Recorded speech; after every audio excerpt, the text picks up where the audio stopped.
Hello guys, this is your friend Naruto Audio Fanfics and we are back with a new fanfic. What if Naruto comforted Yugao after Hayate's death and they fell in love? Part 1. And if you enjoy this fanfic, then please press the like button and subscribe to my channel for more fanfic like this. And now let's start the fanfic. Hatake Kakashi considered himself the elite. Graduating at an early age, it didn't take long enough until he was promoted to Chunin, Junin and then straight to Anbu. When the Sandaime lined him for taking a genin team, he didn't like it one bit. It got worse since all the teams who were lined with him ended up failing from lack of teamwork. When Team 7 was given to him, at first he thought it would be just like all the prior teams.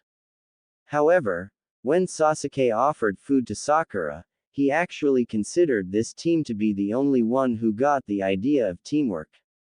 Clearly, he didn't expect to carry one of his students on his arms after a Chidori wound on his chest from another one of his students.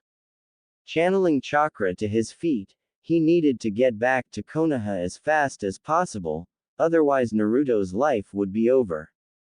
On the way, Kakashi cursed Uchiha Sasuke for what he did both against the village and against Naruto, attempting to kill him with a Chidori on his chest. Most of all, he was cursing himself for two reasons. First of all, he cursed his blind trust in Sasuke, and second, he cursed himself for teaching his assassination technique to someone who would use it on his best friend. After a while, the gates approached and in seconds Kakashi passed by it. He couldn't afford to wait since he needed Tsunade or Shizune right away. In 10 seconds, he barged in Tsunade's office with a bloody Naruto on his hands. At first, the Hokage objected as to the reason of the intrusion, however upon seeing whose body was on Kakashi's arms, the doctor in her sprung into action and within minutes, Naruto was in a hospital bed, getting all patched up and receiving some chakra incision in order for his wounds to heal faster. The next day, all members of the retrieval mission returned home, although some of them almost didn't make it. Akamichi Choji was suffering from the effects of his family's chakra pills. Hyuga Neji came with a giant hole inches away from a fatal wound. The rest of the group sustained minor injuries and was already cleared from the hospital. The leader of the mission and only Chunin of the group, Nara Shikamaru, was wondering about his first leading mission and how much of a failure it was. Truth be told, no one could blame him, seeing that his team was up against Junin-level shinobi and somehow survived the assault. Also, they would be able to get Sasuke back, had one Kagaya Kimimaro not stepped in to aid the enemy. However, Shikamaru, even after both Tsunade and his father encouraged him to grow as a shinobi, still blamed himself for almost getting 2 or 3 of his friends killed. That doesn't mean that the Nara heir would ever give up the path he chosen. Not because it would be so damn troublesome as he put it, but as his dad put it, not every mission goes according to plan and that the failures exists to show what needs to be changed or improved. Shikamaru, use this failed opportunity to improve your abilities as both a shinobi and a leader. Use this mission to be better prepared for the future so that mistakes like this can no longer occur, said Shikaku at the time, and Shikamaru acknowledged these words to heart. He would get stronger and he would improve his abilities. Man, this is troublesome, but I'll ask Asuma-sensei to help me with training, thought Shikamaru as he went home to rest after what seemed to be the longest mission of his life so far. However, while Shikamaru found the answer to his questions, there was one specific blonde who was lying on the hospital bed, not wanting to see anyone right now. He just looked outside as the sun was about to leave Konoha for the day and let the moon do its job. One would find it strange to see a usually hyperactive boy choosing, instead, to look at the window in pure reflection of the current events that occurred. However, one single event still didn't let his mind be. If it wasn't for the damn fox, Sasuke's Chidori would have killed him by either piercing a lung or the immense amount of blood loss. Naruto wondered if truly, Sasuke was being controlled by Orochimaru as well as everyone presumed. Nonetheless, only Naruto himself could vow for who was in control of the Uchiha's body at the moment, simply because he was the one who fought him. For the first time since he met Sasuke, Naruto was in doubt over Sasuke's behavior. Of course, he knew Sasuke was a brooding bastard, but never did he think Sasuke would pierce his lungs so ruthlessly before. These events made Naruto realize that maybe he was the only one being delusional as to believe that Sasuke wouldn't be capable of something like this. Right before the Chidori attack, Sasuke did admit that Naruto was his best friend. However, after the attack, the blonde questioned himself as to the Uchiha really understanding what meant the expression, best friend. Killing someone they consider a friend, it would be safe to say the person was mad, but to kill a best friend, it would be like saying the man didn't have blood running through his veins. He remembered how much the others suffered as well trying to bring Sasuke back, and it sickened him to realize that had Sasuke not left, none of his real friends would be injured in the first place. For the first time since he met the Uchiha, Naruto became skeptical over his friendship with Uchiha Sasuke. What if Sasuke was always like this and the cursed seal was just the push needed for him? If such a thing was true, then why did I ever bother? Why did I even bother to see if I surpassed him or not?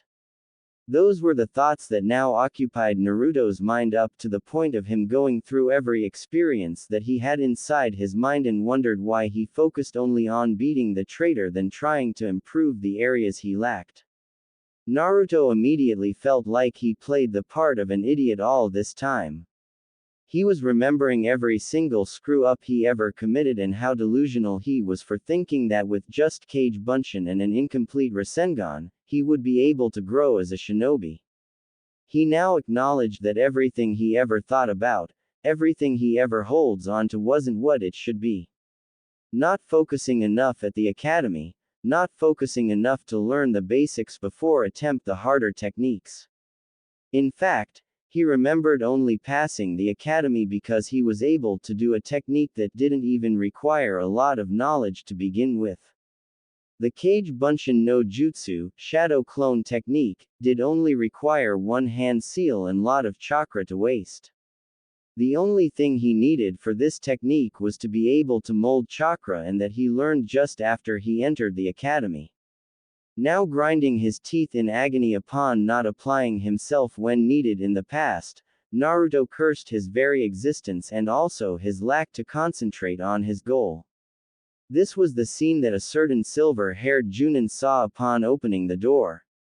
Kakashi knew Naruto didn't want to see anyone and he was worried for his student. Usually, Naruto wouldn't behave like this, and truth be told, Kakashi was a little frightened that this event ended up closing Naruto's heart for good. He understood that Sasuke meant to Naruto just as Uchiha Obito meant to him, and if Obito ended up wanting to kill him, Kakashi would be desolated right now.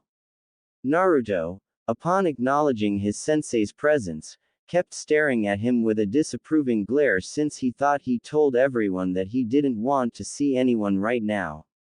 "Can I help you, sensei?" asked Naruto with a tone that showed Kakashi that his presence was unwanted right now. Kakashi for his part awoke from his wonderings and turned to study Naruto's strangely dark blue eyes right now. Usually, Naruto's eyes displayed a bright ocean blue that could be quite enticing, however now the Naruto in front of him wasn't the real Naruto. "Well, can't a sensei come to visit his student? I happen to know that you didn't want to see anyone right now, but I just wanted to talk for a second," said Kakashi as he picked up a chair on the far corner and placed it so that he could seat right in front of Naruto. The blonde for his part eyed Kakashi's movements and wondered what the hell Kakashi wanted to talk to him in the first place.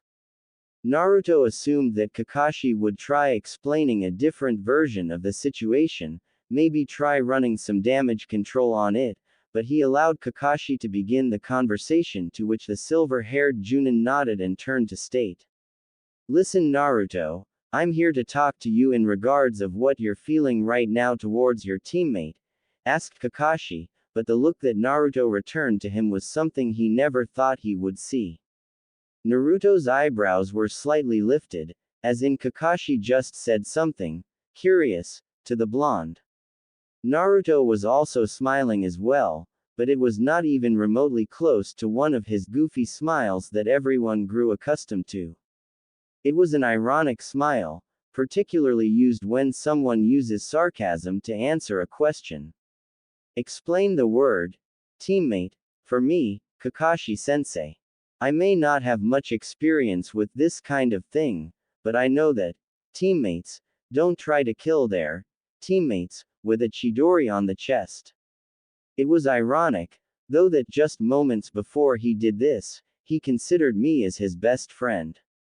If he did this to his best friend, I don't want to know what he does to his enemies, retorted Naruto, as in Kakashi just committed the biggest mistake of all times.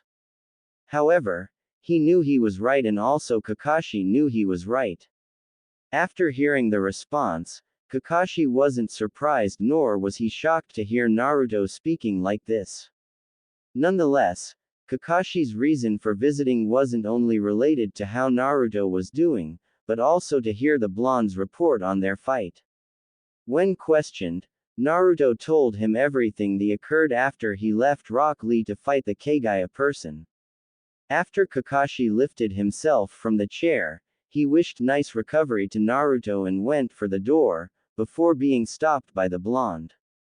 Kakashi-sensei, I want to ask you something, said Naruto, to which Kakashi nodded and turned to stare the blonde, who by now was remembering what he was thinking just before his sensei entered the room. Do you believe in the word regret? Asked Naruto, earning a suspicious look from Kakashi, who clearly didn't see this coming, especially one coming from Uzumaki Naruto, the boy who always screamed his never giving up slogan. After he returned to seating at the chair he once was, Naruto continued. Tell me something, Kakashi-sensei, and be honest about it. On your point of view, how I stand in terms of shinobi abilities, asked Naruto once again, now showing Kakashi what was this all about. Turning to think for a bit, at first he wondered why Naruto was asking said question, but thought about it either way. On a rational point of view, Kakashi didn't believe Naruto to have what it takes to become a ninja. Even though he was, indeed, a chakra house, his chakra control wasn't near as good as an average genin. His speed skills were mediocre at best, and his taijutsu as close to street fight as possible. However, he knew that once Naruto fixated his mind on something, he was certain Naruto would manage to finish no matter what. When he looked at Naruto's eyes, he knew Naruto was waiting for a straight answer here, so he gave his point of view. If you want an honest opinion about it, you have a long way in front of you if improvement is what you seek. Your chakra control isn't appropriate and your fighting skills are close to a street fight. Above all things, a genin-level shinobi has to have at least the academy-level taijutsu and above water walking level of chakra control. Your ninjutsu could use some work, but this area is the least of your concern, stated Kakashi before he looked to Naruto, waiting for him to explode and demand him to take everything back, but surprisingly he didn't. Naruto just stood there staring at Kakashi for a moment, before smiling and nodding in appreciation. I appreciate the honest answer, Kakashi-sensei, and I was wondering if you could help me with something. I can't leave here for another 2 days, so might as well get to training. Would you mind picking some books that will help me understand some concepts better? Asked Naruto, to which Kakashi looked at him as in Naruto grew another head. Naruto wanting to read books was really something he didn't expect. Nonetheless, Kakashi just nodded in affirmative and asked what he needed. Thanks, Well, I was wondering if the library had any scrolls on After Academy Taijutsu and Chakra Control. Also, I'm sure there is a book on ninjutsu I could learn apart from the two I already know, stated Naruto, to which Kakashi nodded and said he would see what he could find and then return soon. A few hours later, after giving Naruto some books about some forms of taijutsu, chakra control and D-to-C ranked ninjutsu techniques, Kakashi was in front of Tsunade explaining Naruto's fight to her and also expressing his concerns about the blonde. Tsunade was impressed about hearing Naruto applying himself in studies and told Kakashi of what Jiraiya wants to do with Naruto, once he received clearance from the hospital. Kakashi, Jiraiya is going to take Naruto with him for a 2.5 years training trip. He plans to teach Naruto better deals with the Kyuubi's chakra as well as focus on some points the blonde lacked in his shinobi education. Now, considering that Naruto is already studying to correct his flaws, maybe Jiraiya can initiate him on more advanced forms of ninja arts. Now, you're saying that Naruto is now skeptical towards Sasuke, said Tsunade, with the late statement sounding like a question. Yes, Tsunade-sama. According to him, someone who tries to kill him doesn't deserve to be called teammate. It was clear in his eyes how much hate and anger he is feeling right now. I can only worry about his path now, that whatever innocence yet left in him, now it was completely shattered by Sasuke's doing, said Kakashi, still looking down like he was considering the event to be somehow his fault. Looking at Naruto losing his innocence was enough to shatter whatever confidence Kakashi had in himself both as a shinobi and as a teacher. Also, when Kakashi laid out Naruto's flaws, Kakashi knew that he should be the one correcting it, since Naruto was his student after all. Also, he expected Naruto to shout about not receiving fair treatment, but instead all the blonde did was appreciate his honest answer and ask for some books so that he could improve the areas he lacked at the moment. To Kakashi, it felt like Naruto didn't need him for much. It went without saying, though, that his pain was visible and Tsunade caught it easily. What are you thinking, Kakashi? What is it on your mind right now? Asked Tsunade, a little worried about seeing Kakashi's dejected face looking down the floor as in he was the one to blame for this whole situation ever occurring. Tsunade was surprised to see Naruto asking for some books and wondering why he didn't come for Kakashi for help. It couldn't be that Naruto didn't consider Kakashi to teach him what he needs to know. However, if that was the truth, then something happened to lead him to think about this. Lifting his head to look at the Hokage in the eye, he answered with all honesty possible. Seeing Naruto asking for books to help him improve, made me realize where I made a mistake. Out of pointing out Naruto's mistakes, not one time I set myself to correct them. Not even when he managed to succeed in passing to the last phase of the Chunin exams, did I try to improve his abilities. Instead, I focused on Sasuke and placed Naruto under the hands of Ebisu, before Jiraiya came up and taught him some stuff. Naruto must believe that he wouldn't get any help from me, so he chose to train by himself. I guess I'm not a competent teacher as I led myself to believe, said Kakashi, to which Tsunade sighed, but she had already figured something like this happened. Speaking of Naruto as a subject, she could easily find a number of things that needed correction, however Kakashi ended up neglecting the boy training and that cost him dearly, had the Kyuubi's chakra not helped Naruto. Kakashi, I understand how you feel, but bear in mind that not everything is lost. Naruto will receive the training he needs from Jiraiya and I'm sure he'll come back an entirely different shinobi. I just hope that he doesn't come back a different human being, though, but that's something to worry for later. Also, since I nominated Sakura as my apprentice, I'm afraid Team 7 is adjourned until Naruto comes back from his training trip. Now, the village is soon to recover its financial support it once had and more missions requests are coming. I'm placing you on some of them. Present here tomorrow at 10 for debriefing, and I consider that you're not late this time, if you know what's right for you, said Tsunade, more like threatening Kakashi, to which said man swallowed hard and left the place. With Naruto. After Kakashi brought him the books, Naruto didn't waste time and took the taijutsu book.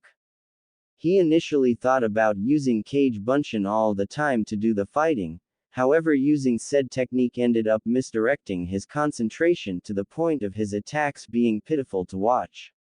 As Naruto went through some advanced forms of taijutsu, he was remembering some aspects of the Academy taijutsu style, which was good since he could practice now when he leaves the hospital. Defensive positions, offensive positions, Naruto was recollecting everything he saw at the academy, and he was remembering that he didn't use it once during his missions. It was already late at night, but the blonde didn't want to sleep right now. He's been lying down for enough time to condemn sleeping, so he instead focused on studying and improving his knowledge. He considered sleeping later, since he wouldn't be able to leave the premises anyway, so he continued reading through several taijutsu katas, which consisted of attack and defensive forms of the fighting style. It didn't take long to finish the book, since it contained a number of images to explain the positions rather than an actual text. Moving on, he took the chakra control book and was surprised to see that water walking and tree walking are just genin level chakra control. According to the book, the next level would be suspending a kunai on top of the ninja's hand using chakra to sustain the object in the air. Naruto learned that in order to attain this level of chakra control, he had to constantly exhale a thin layer of chakra off his hand in order to keep the kunai suspended. He also learned that this exercise is extremely complex to do, simply because just like all kinds of chakra control exercises, using too much chakra will send the kunai flying, and too little, the kunai wouldn't even leave the ninja's hand. He kept reading the book on chakra control all night and didn't even bother to look when the first ray of sunlight entered his room. He was few pages from finishing the book and his brain was already filled with valuable information both on taijutsu katas and advanced chakra control exercises. Minutes after, he closed the book and looked outside for a while. So many information being hidden, and he didn't even bother thinking about reading this earlier. There was only one book left to read, but this one he could wait a little bit. His head was already hurting from reading 2 books all night, and he guessed a little rest was a must. Before, though, he turned to look outside one more time and managed to see a couple of ninjas jumping through rooftops in speeds he never seen before. They must be channeling chakra through their legs to accelerate their movements. I guess I could do that as well. That would improve my chakra control as well, thought Naruto as he closed his eyes and slept instantly. Little did he know, though, that a Toad Sennin was observing him all the time, since he arrived in town. Jiraiya heard from Tsunade and Kakashi that Naruto chose to study ways to improve some of his flaws, and he couldn't help but be surprised about seeing Naruto reading not only a book, but 2 books all night. Jiraiya considered focusing more on controlling Kyuubi's chakra, however seeing the level of focus that the boy attained, he guessed that making him stronger would be better. A stronger body had a stronger spirit, and a stronger spirit wouldn't be subjected to being controlled by anyone. This Naruto is a wild card, isn't it? Asked Jiraiya, presumably to no one at all, until Kakashi's figure appeared hiding in the shadows, nodding. I guess his last fight showed a lot to him, and now he's correcting his flaws. Those books I gave him actually contained Chunin level material. I guess this way I can make up for the lost time with him, said Kakashi while reading his all-favorite book, earning a smile from the pervert Sanin, who in turn acknowledged Kakashi's feeling of guilt until Kakashi once again manifested. Now that you're taking him with you, I believe he will improve a lot more than with me. After all, you were the one who taught him the Rasengan, water walking, and Kuchio's summoning technique, where I on the other hand, taught him only tree walking, said Kakashi, to which Jiraiya nodded. Don't be this way, Kakashi. Regret is not a word ninjas should rely on. Also, Naruto is now on his way to become a fine shinobi, which was quite surprising to me, at least, since when I first saw him, the brat was impulsive and annoying. I wonder if I should begin elemental training with him during the trip. Wonder what element is his chakra aligned with? Asked Jiraiya mostly to himself, but Kakashi couldn't help but smile, since he would know this information in a while. Looking to the room once again, Jiraiya saw Shizune entering and checking on Naruto's condition before writing on his file and leave the room. One thing that worried Jiraiya was that Naruto didn't have visitors, but then he remembered someone saying that Naruto wished to be left alone, so he didn't bother. However, just as he was about to turn and leave, he saw someone entering the room, and it turned out to be a few of his comrades, namely Sakura, Ino, Neji, Kiba, Shikamaru and Choji. After sneaking in, the group turned to watch the sleepy Naruto, and a few noticed the books next to his bed. Sakura wondered why Naruto wanted to be left alone just like everyone else did. She eventually went to check the books and was surprised to see Naruto reading for the first time. The group considered waking him up to talk to him, however it seemed that all of them chose to just look at him and wonder how could someone so hyperactive could sleep so peacefully like that. The sunlight didn't bother the blonde at all, and the light brightened his hair up to the point of showing a different image of Naruto to those who knew him. He seems different, somehow, said Ino, standing next to Shikamaru and Choji, getting nods from everyone present, except for Sakura, who in turn, kept looking at him. Sakura wanted to hear confident words coming from the blonde, words like, next time they will be able to bring Sasuke back, or, I won't rest until we bring him back. With Sasuke gone, Naruto was now her only source for strength. She wanted Naruto to tell her about Sasuke's behavior, since the report on the mission was considered confidential to genin ears, apart from those who participated in the mission. I really wished to know more about what happened out there, though. Rumors had it that Naruto returned deeply hurt from the fight, but Sasuke wouldn't do such a thing to Naruto. They are teammates and friends, said Sakura, more like asking all those present for confirmation, but neither of them shared the same opinion. Neji, for instance, chose to reply against Sakura's comment, since he used to be like the Uchiha in some way. Sakura-san, I don't concur with your assessment over the Uchiha. It was because of him, we all came back with near-fatal wounds. Also, Naruto fought with the Uchiha, so it's only logical to assume that the injury was caused by him. Sasuke is in darkness right now, and such a feat wouldn't be far from his kind of behavior. I happen to know that since until I fought against Naruto, I used to be like this as well. Naruto rescued me from the darkness, but he couldn't do the same thing for Sasuke, stated Neji, to which Sakura looked at the stoic Hyuga, but couldn't counter his argument. She knew how cold Sasuke became after the incident with Orochimaru.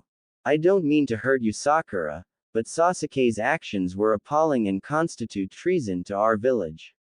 Maybe you should consider moving on and focus more on your training together with Tsunade-sama, said Ino, expecting to be contradicted by the pink-haired genin, but instead Sakura just kept looking at Naruto and wondering what was in his mind right now.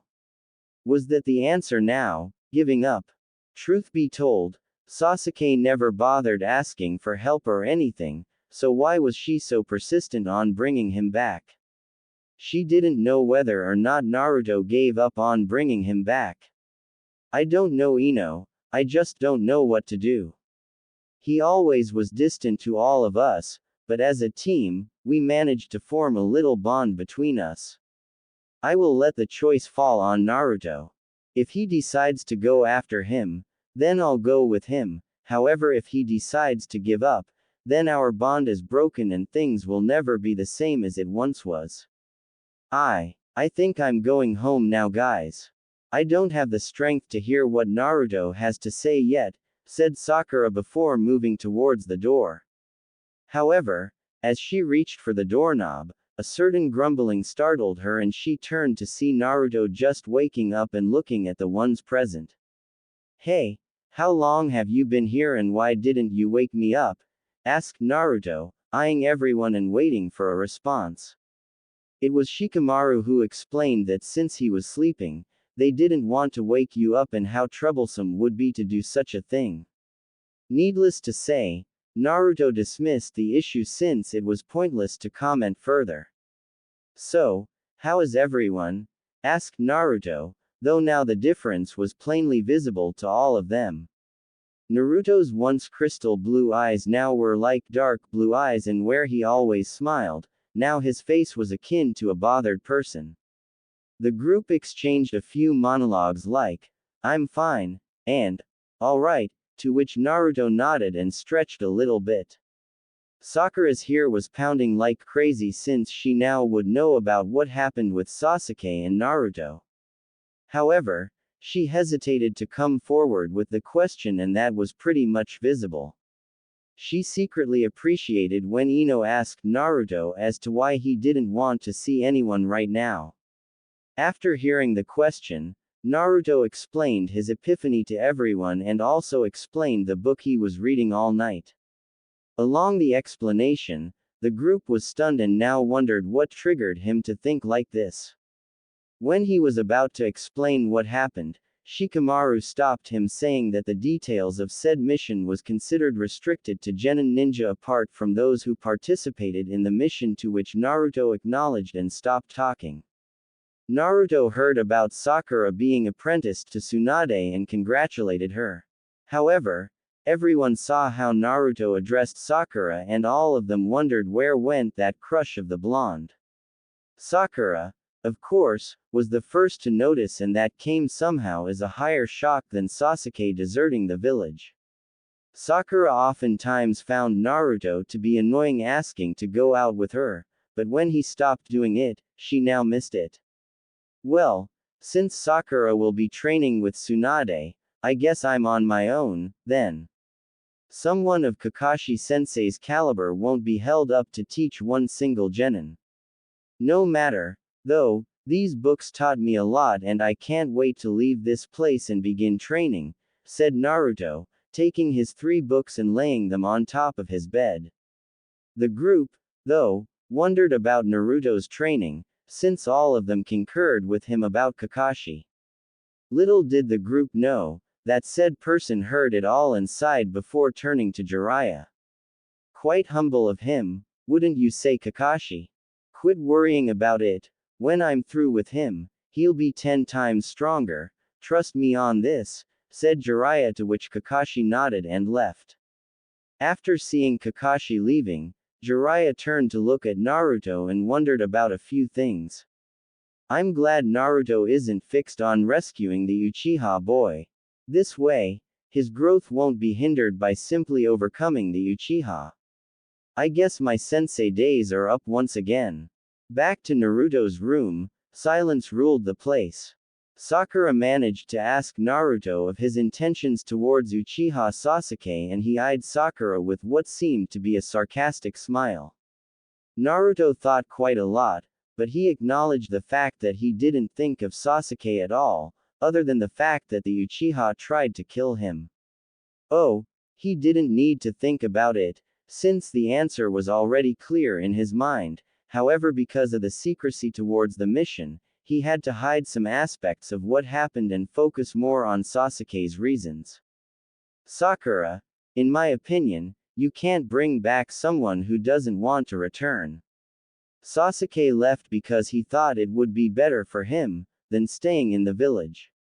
Any missions towards rescuing him would turn to failure simply because he doesn't want to return, nor do I wish to go after him.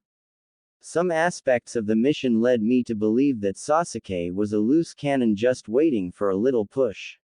So, I don't intend to go after him anytime soon, unless the Hokage orders me to do so, explained Naruto before seeing Sakura lowering her head to looking towards the ground and left the room. She didn't expect Naruto's explanation to be so unnervingly accurate and she found no counter-argument for him. The rest of the group wished him a good recovery and all of them left. After that, Naruto picked up his last book about ninjutsu and turned to read it. Inside, Naruto saw the 3 academy jutsus and even some advanced ones to use like Shuriken Kage Bunshin no Jutsu, Shuriken Shadow Clone Jutsu, and Bunshin Daibakua Clone Explosion Jutsu. Also, he saw a technique called Gyorai Shin no Jutsu, Torpedo Needle Jutsu, and read about the technique. So far, all of these techniques were relatively easy to do, since the first 2 required a technique similar to the Kage Bunshin and the last one Naruto just had to mold chakra correctly through a correct set of hand seals. However, the next ones were purely elemental jutsus and Naruto wouldn't be able to do since he didn't know how. Seeing the rest of the book was divided into elements, Naruto sighed and closed his book. He was going to leave it at the table in front of him when 2 papers fell on his lap. Lifting an eyebrow, Naruto picked them and saw that someone sent him a message. Naruto, I see you noticed that apart from some jutsus, this book contains mostly elemental jutsus. So, the next paper is a special one. This paper is what we use to determine a ninja's element. Every shinobi has a link towards a certain element, which means that he or she will be able to perform jutsus towards that element easier than others. As you know or don't know, there are 5 elements: fire, lightning, wind, earth and water. Therefore, by channeling chakra to this paper, you'll be able to find which element you are best suited with. After channeling chakra to the paper will either get soaked water, burn, fire, turns to dust, earth, crumble, lightning, or split in half, wind. Kakashi. After reading it, Naruto turned to look at the paper and studied for a second. After a moment, he shrugged it off and did just like Kakashi's explanation said. He channeled chakra for a while, before he saw the paper splitting in half, indicating that he contained a wind affinity. Wind? Huh, it's very rare to have such an affinity, Naruto, said Kakashi, earning the blonde's attention only to see that not only Kakashi was there as well, but also Jiraiya.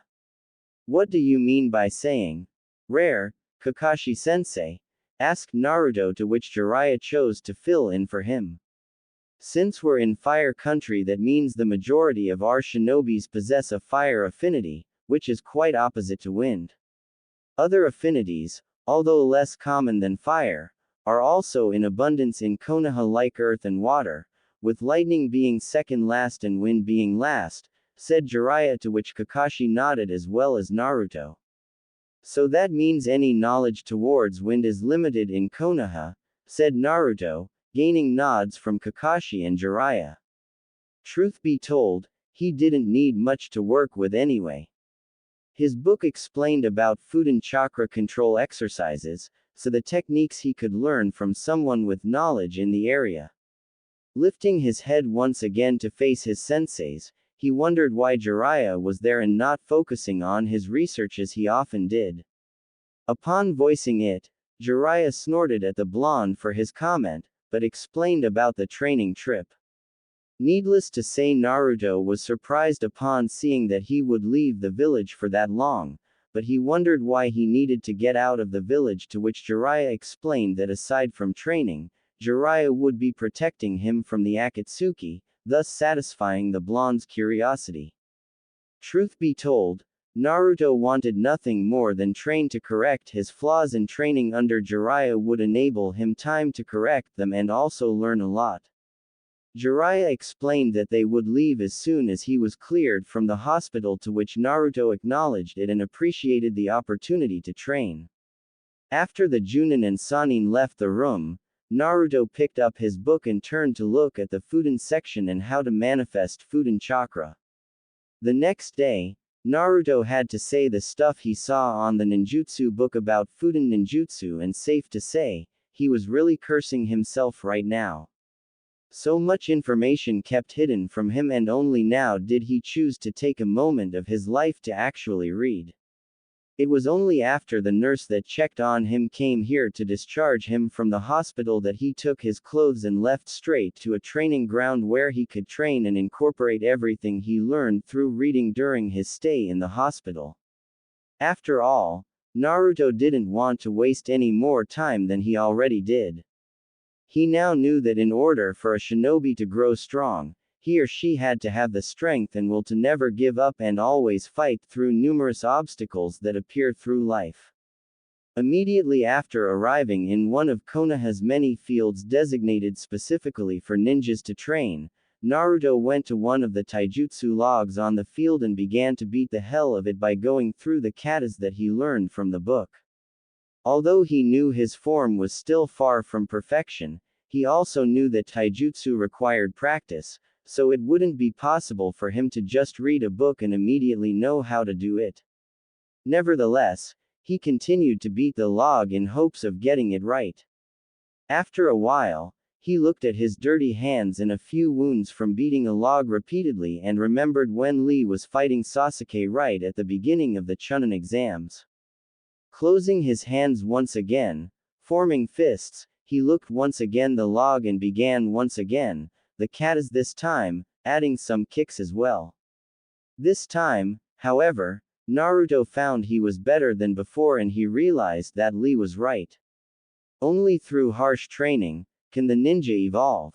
Stepping away from the log for a bit, Naruto began the katas on pure air, like he was in a showdown of martial arts. It wasn't as painful, and Naruto could see that the speed of his movements was increasing periodically. It was only after 2 hours that he sat on the ground and looked up as the sunlight obscured his viewing for an instant. It went without saying that Naruto felt better than ever before. He felt like he already improved a little bit, and now his taijutsu wouldn't be considered street fighting, like Kakashi mentioned before. Getting up once more, Naruto changed the subject and went to ninjutsu. The 3 jutsus he saw in the book were, in theory, easy to do, but just like taijutsu, one couldn't hope to master something just by reading it in a book. Picking one shuriken, he threw towards the log. Naruto made the hand seals necessary for Shuriken Kage Bunshin no Jutsu, Shuriken Shadow Clone Jutsu. However, when approximately 4 shurikens should have appeared, only 2 did instead, and none of them had the same properties as the original one. Such a result was expected since Naruto took close to an hour to master the Kage Bunshin no Jutsu. This new technique didn't waste as much chakra the Shadow Clone, but it did require a considerate amount. Taking another one, he tried again, only for the same thing to happen. No matter, though, he would be able to learn it just like he was able to do the Kage Bunshin. It took him 10 tries to be able to master the technique. In the last one, he was able to create close to 10 clones of the shuriken, and all of them pierced the log in multiple locations, thus completing the technique, but not without its price, though, as Naruto felt on the ground from slight fatigue. It didn't matter, though, he did it just like he would complete the other 2 as well. However, his stomach growled, hence why he grabbed some shurikens that was stick on the log and went to Ichiraku's for some lunch. Of course, he changed about the way he saw things, but that doesn't mean his taste for food changed. After sitting down on the bench, Naruto asked for some miso ramen, to which old man Tuki greeted him and went to make his bowl. As the noodles were being prepared, Tuki asked about Naruto's training with one of the Sanins and congratulated the boy on the opportunity. Naruto appreciated and said that he would be stronger and don't waste more time than he already wasted for petty reasons. Tuki was confused at first, but waved it off, seeing it was Naruto, and Naruto was impossible to understand. After paying the old man, Naruto said to take care since he wouldn't come back for a while, to which Tuki smiled and wished the blonde a safe trip. Upon returning to the training ground, Naruto remembered the needed hand seals for the Gyorai Shin no Jutsu, torpedo needles jutsu, and also the theory behind the technique. According to the book, the ninja must mold his chakra towards creating tons of thin layer shapes and then throwing it at the enemy.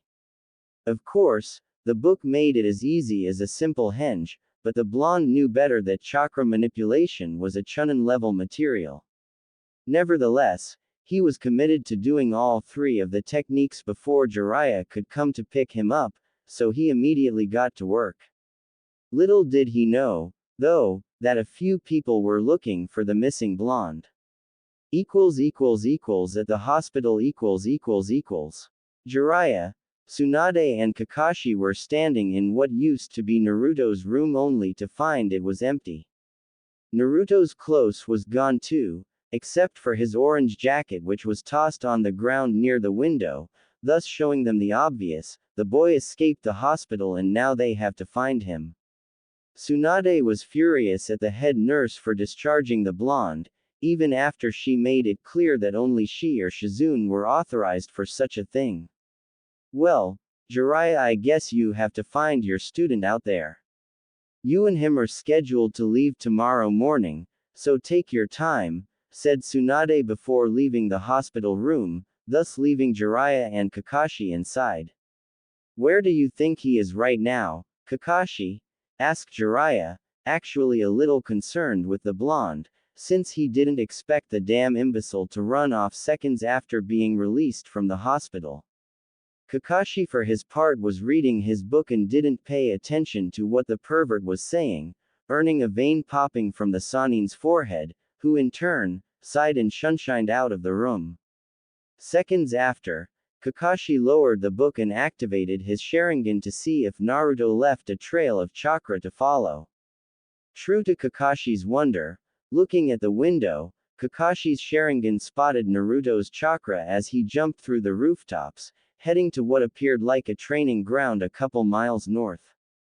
Smiling at the boy for pumping chakra to his legs and increases his speed, Kakashi started following the path Naruto took. He somehow knew that the blonde wouldn't take long before practicing what he learned, and he began to wonder if perhaps, he should have done this a long time ago. If Naruto was already able to do one of the techniques on the book and settle for the right taijutsu stance, Kakashi would have been wrong about the blonde. Truth be told, the Junin always presumed Naruto would quit being a ninja, since he didn't have what it takes. However, as the time passed and Naruto was able to do stuff that no one would think it was possible. Learning the 3 steps to the Rasengan in little more than a month was outstanding to say the least. The Yondaime Hokage took 3 years to create it, and Jiraiya, one of the Sannin, took 4 months to learn. It was amazing that Naruto reduced the timing to only a month. Kakashi remembered seeing at the book he selected for Naruto regarding ninjutsu, and he remembered that apart from the elemental ones, they were 3 jutsus that Kakashi would have wanted to teach Naruto, since it really matched Naruto's unpredictability attacks. Shuriken Kage Bunshin no Jutsu, Shuriken Shadow Clone, Bunshin Daibakua, Clone Explosion Jutsu, and Gyorai Shin Torpedo Needle.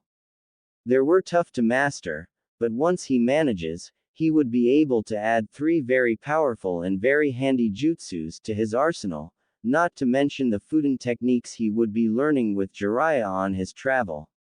After the last rooftop, Kakashi saw the blonde and also managed to see that he was doing the Tatsu Dragon Seal, which was the last one needed for the Gyorai Shin, before Kakashi's eyes widened out of proportions. After Naruto finished the hand seal sequence, tons of chakra needles formed around him, before Naruto moved his hands towards the Hitsuji Ram seal and shooting the needles forward the log, thus making tons of tiny holes which would kill any enemy easily. Kakashi wondered how much time Naruto was training, since the hour of his hospital release was 3 hours ago. Kakashi couldn't figure out how Naruto already learned this jutsu in 3 hours and thought about it for a while. How could someone, with no good history at the academy, learn advanced jutsus so easily? Would it be because he got the chakra capacity of a Junin?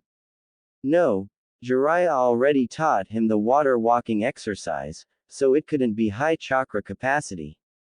It was another thing, definitely was. Kakashi wondered if Naruto was a genius in disguise, but then again, he shouldn't be surprised at yet another surprising feat from Naruto.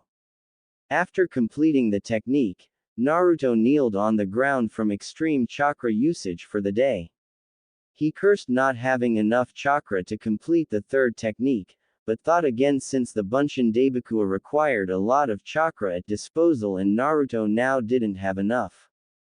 He figured that some rest would do the trick and his chakra would come back, so he just went to a tree nearby and sit down near it while admiring his work so far. His taijutsu was coming along nicely and he just added 2 new jutsus for him to rely on while fighting. The last technique, though, was what Naruto wanted to master the most for the simple reason of using it as a trap. Summoning a lot of cage bunshins and place some of the exploding ones in the middle so that when the enemy begins hitting them one by one, eventually he would be hitting the exploding one and would be sent flying because of it. Back to Kakashi, he was looking down at Naruto since the blonde happened to pick the same tree he was hiding in order to rest up a bit. At first, Kakashi considered just falling to the ground and greeting his student. However, for some reason, he hesitated. He didn't want to meet those same eyes he saw at the hospital. Kakashi just didn't have the words to talk to him right now. After all, it was him the one who taught Sasuke the Chidori, who in turn used it to pierce Naruto's flesh, thus almost killing the blonde if the Kyuubi wasn't inside him. The Junin considered saying he regretted doing what he did, but he had a gut feeling that Naruto would close up once more and say, "It was alright," with dejected eyes. 1 hour later, Naruto got up and felt that his chakra was beginning to fill him up, albeit slowly, so he decided to train more taijutsu. So, he initiated the katas as he beat up all the imaginary opponents in the air. Meanwhile, Kakashi was watching intently and also managing to see some nice punches going on down there, before seeing Naruto alternating between punches and kicks. Seeing the blonde training hard sent an unknown wave of pride to Kakashi that never before happened. When he trained Sasuke for a whole month, not one did the Uchiha cause that to Kakashi, but Naruto, in less than a day, made Kakashi realize how deeply he messed up with the team. Suddenly, someone instantly appeared behind Kakashi, but he knew it wasn't Jiraiya since his visible eye caught sight of green. "Good afternoon, my fellow rival. How about we took advantage of this beautiful day and test our abilities to the extreme?" "Yosh!" screamed Guy, before Kakashi placed his hand on Guy's mouth in time for Naruto to just look up, since he thought he heard someone screaming. After Kakashi signaled for Guy to be quiet, he looked down and saw that Naruto waved it off and returned to his taijutsu training. Maida Guy turned to see what his rival was observing only to smile and give his thumbs up to Kakashi. "Oi Kakashi, Naruto sure is filled with the fire of youth, he and Student Lee are the same," smiled Guy as he saw Naruto's punches and kicks connect to the log repeatedly. Kakashi for his part thought about teasing the green Junin, but he couldn't fault but agree with his old friend. So, unlike any other precedent, Kakashi smiled and nodded. The green beast was astonished with the normal reply and wondered what was wrong with his once hip rival. However, before he could answer, Kakashi filled in the blanks. "Naruto has a keen sense of never giving up and he will use that to become stronger. He doesn't need me as his sensei for that," mumbled Kakashi. Guy, for his part, understood what happened. He heard about what happened from his student Neji and thought about how unyouthful the Uchiha was for trying to kill his teammate with the technique Kakashi taught him. "Did he learn that stance all by himself, Kakashi?" asked Guy, clearly concerned for his rival's supposed lack of teaching skills. However, to his relief, Kakashi nodded his head in the negative and explained that he selected some books for Naruto to read while he was recuperating in the hospital, but Kakashi already knew where his rival wanted to go. I know what you're trying to do, guy, and I thank you for that, but all I ever did was show him the books to read. He was the one who draw the conclusions, and you can see now how good he is on his own, whispered Kakashi, to which Guy nodded and looked at Naruto once again, who in turn was using both his fists to pound the log mercilessly, and he remembered his student Lee doing the exact same thing. You know what, Kakashi? I think you should go there and train him. He'll be with Jiraiya for a long time, and maybe you can at least help him with one technique. Well, I'm off to run some laps around Konoha. Yosh, screamed Guy before vanishing and leaving Kakashi alone to watch Naruto.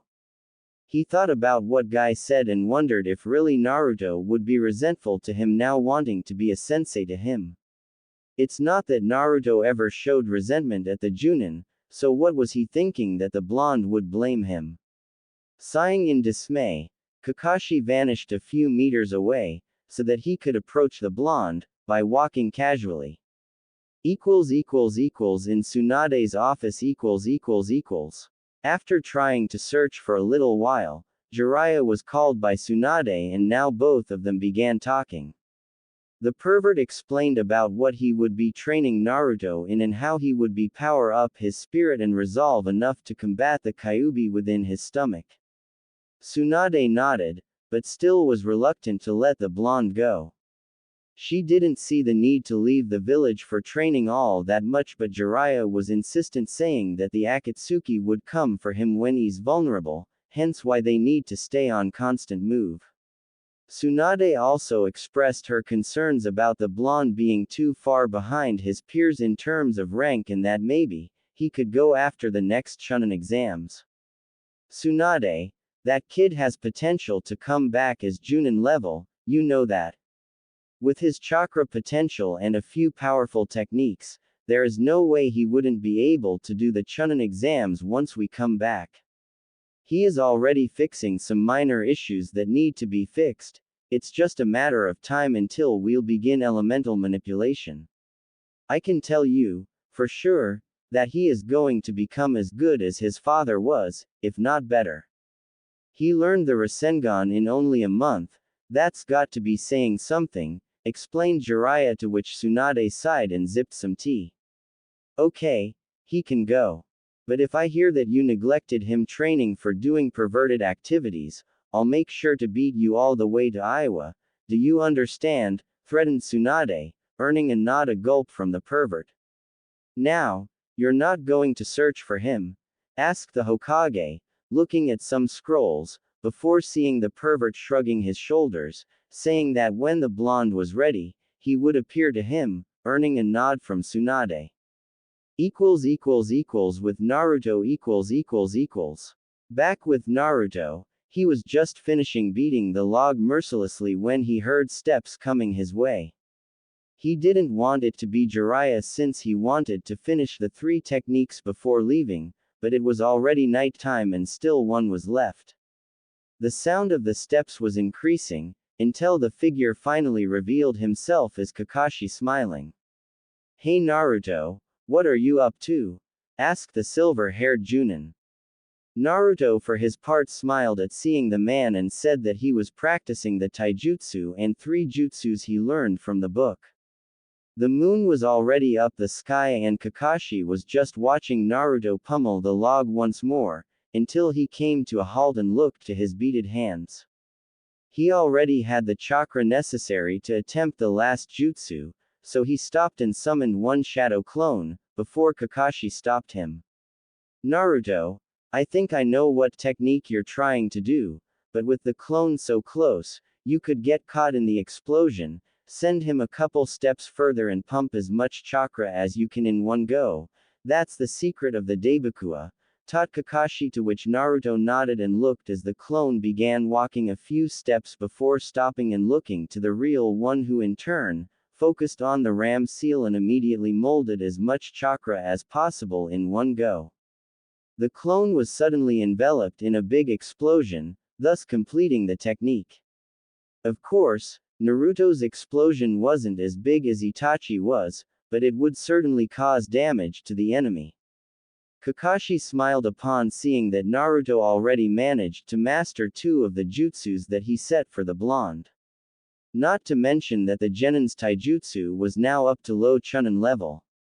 Looking back at Naruto, Kakashi saw that he was smiling, but the smile was different.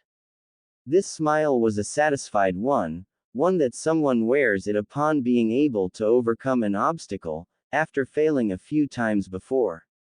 Upon asking, though, Naruto said that for a long time, he thought he was doing fine as a shinobi, but now he saw that he was just being delusional about his abilities. Listen Naruto, seeing as you'll be gone for a long time, how about I buy you some ramen, invited Kakashi, earning a nod from Naruto. Some minutes later, teacher and student each took a sit at the ramen stand and placed their respective orders. As they waited, Kakashi asked about how it was to travel and train with the Sannin. Naruto thought about it for a while, but in the end, he didn't have much to say, other than the fact that the man would only teach him one time and leave him to practice. Naruto told him about the 3 stages of the Rasengan and how it was, initially, weird to practice with water balloons and rubber balls. I just hope that this time, he won't be focusing so much on peeping at girls all the time, complained Naruto, to which Kakashi smiled and nodded, before seeing their orders being placed in front of them. They ate the meal quietly while savoring the delicious noodles. For a while, no one talked, no one opened their mouth to speak, only to eat. When that was finished, Kakashi extended his dish so that the old man Tyuki could pick up, before turning and addressing Naruto. Naruto, I'd like to say I'm sorry to you, said Kakashi, coming forward with the subject, earning a much surprised look from his student, who in turn asked about what he was sorry about. Ever since Team 7 was formed, I didn't give the proper attention I should have done to the team, you specially. At the Chunin exams, I ended up training someone who didn't need help and left you under the care of Ebisu. At the hospital, when you asked me about your flaws, I felt ashamed, simply because as your Junin sensei, I shouldn't be the one listing them, but rather working with you towards correcting them. I know that I wasn't the best sensei, and for that I seriously apologize, whispered Kakashi that last part, before Naruto began looking at his sensei, wondering what this all about. Was this guilt? Was this guilt for the Uchiha doing what he did? Naruto didn't forget that Sasuke tried to kill him with the technique Kakashi taught him, so it was really guilt over what he did, and Kakashi felt responsible for what happened. Sensei, you don't need to apologize. No one could have known that Sasuke would eventually flee for power. Also, about my so-called flaws, what good is the sensei when the student doesn't understand what needs to be done? Those books you picked up for me helped understand what needed to be changed in my abilities, and for that I thank you. Now, not only I improved my taijutsu, but also just added 3 jutsus to use out there, thanks to you, once more, explained Naruto, but Kakashi was still looking down, when suddenly, he remembered hearing Naruto saying that he added 3 jutsus. Naruto, you were able to master the 3 jutsus? Asked Kakashi, incredulously, before Naruto nodded and finished up the last string of noodles. How many can you multiple the shurikens? Asked Kakashi once again.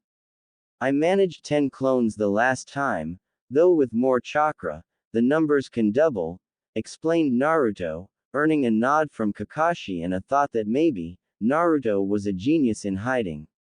Furthermore, Kakashi asked some more questions about the techniques and the taijutsu, to which Naruto responded, before the blonde said his goodbyes, since he was supposed to be packing his things for the trip tomorrow. Kakashi eyed the blonde leaving and wondered how much better Naruto would be if Kakashi found out earlier about the blonde's quick learning. When he turned to walk away, he stopped for a while, before addressing the shadow to simply come out and talk to him. Ah Kakashi, I didn't want to intrude in student-teacher conversation, but Tsunade-sama wants to talk to you immediately, said the shadow, before leaving. Once Kakashi arrived, Tsunade asked about Naruto's whereabouts. Kakashi said that he went to his apartment after training the whole day. According to Kakashi, Naruto managed to improve his taijutsu form and also the 3 jutsus that the book contained, aside from the elemental ones. Jiraiya was there as well, so you could imagine his surprise upon seeing that the blonde was also training ninjutsu. After hearing Kakashi's statement, Tsunade nodded and took a scroll next to her. Kakashi, tomorrow you'll part along with Genma and Raida to a mission near Suna. The Cage asked for help in pursuing a missing nin who managed to infiltrate the village, kill some of their ninjas and steal some important documents. Sabaku no Tamari will be joining your group to arrest the man and retrieve the documents. Be ready to leave at 10 a.m. tomorrow, ordered Tsunade, earning a nod from Kakashi before vanishing. Inside Naruto's place . After already packing everything that he needed for the trip, plus some extra money to purchase some new clothing, Naruto was now just taking one last look at his place, before going to sleep. As to his clothes, he remembered some people saying ill about his clothes choice because they didn't offer him the necessary stealth that a ninja must have. So, Naruto made a mental note that the second he spots a place that sells ninja clothing, he would enter the place and change everything. Upon lying on the bed, Naruto noticed the kunai he leaves right next to him, in case someone decides to break in, and remembered that one last exercise was a due. The chakra control exercise was something he despised entirely. The tree walking one was, easily, the most unnerving one he ever had to do. After all, who in their sane consciousness would want to fall on their head so many times? Of course, Naruto didn't need to fall on his head, simply because upon failing, he could simply flip his body and fall safely on his feet. The water walking one was, also, a pain in the. Naruto remembered that he kept falling on that hot water so many times, he didn't know he was wet from the water or he was sweating from the heat. Now, this third one could shape to be just as troublesome as the 2 other, if not more. Maybe, Naruto would use more chakra and send the kunai flying directly at him. Just as he took the kunai, he thought better and returned it to the proper place. His chakra system took a heavy blow today and he wanted nothing more than simply sleep for a while. It wasn't long until his mind started playing tricks on him, which meant that, just like every night he fell asleep, he was having a nightmare.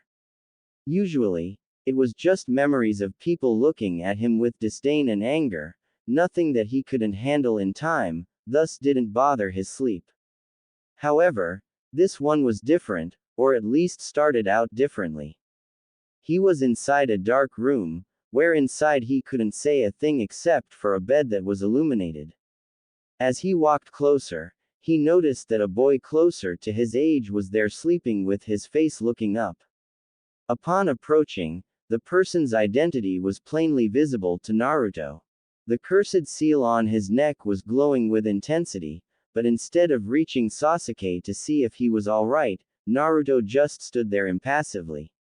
Suddenly, Orochimaru appeared next to Sasuke and extended 2 white snakes around Sasuke's body slowly, taking possession of his body.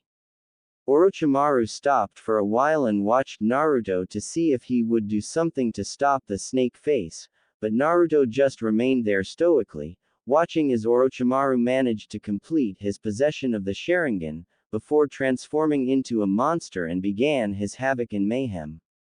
Suddenly, in front of Naruto, appeared Sasuke once again looking at him, demanding answers about why Naruto let Orochimaru take over his body. The answer, though, was an easy one to make.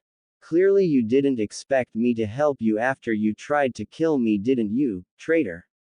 Asked Naruto before seeing Sasuke's spirit leaving, while looking at the blonde's eyes, without uttering a single word in response.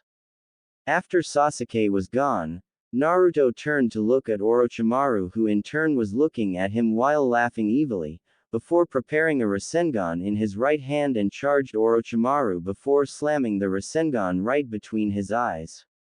The next scene was Naruto's room as he opened his eyes to administer what he just pictured inside his mind.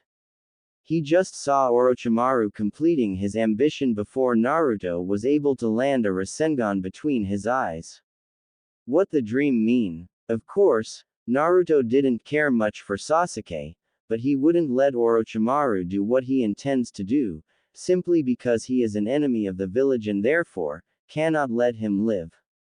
So, maybe the dream was what the future could entail in case Orochimaru manages to take possession of Sasuke's Sharingan. Closing his eyes once more, he fell asleep with those thoughts in mind and only one conclusion. He would protect the village even if it costs his life to do so. A few hours after leaving the village, Jiraiya and Naruto were found walking casually towards a small village in order to have some lunch and talk for a while. Suffice to say, Jiraiya wanted to talk with Naruto not only because he wanted to create a suitable schedule for the blonde's training, but also in order to find out as much as possible about the eternal enigma that was Uzumaki Naruto. In their last trip, Jiraiya was practically begging for Naruto to stop screaming from time to time, but now the blonde didn't matter a single word since they left Konoha. Naruto, for his part, chose the quiet time and began to wonder about things a little bit. He often wondered about his life and how it could turn up if he had the decency to apply himself on being a better ninja. Of course, he felt stronger and more capable now, but Naruto couldn't help but think about what would happen if he was better trained. Surely, he would do better in missions and maybe overcome the Uchiha in battle because of it. Naruto was not stupid enough to realize that he just learned 3 advanced jutsus in only a day, therefore it was safe to say he could be already proficient in Fuden ninjutsu by now. I surely messed up with my training, no matter though, I'll have 3 years to make up for the lost time and hopefully become strong enough to be of aid to the village, thought Naruto as he looked up only to see that they were approaching a small village. Naruto, why don't we stop here for some lunch? I bet you're hungry, offered Jiraiya, earning a nod from Naruto, who appreciated the offer and said that his feet was already hurting from that much walk.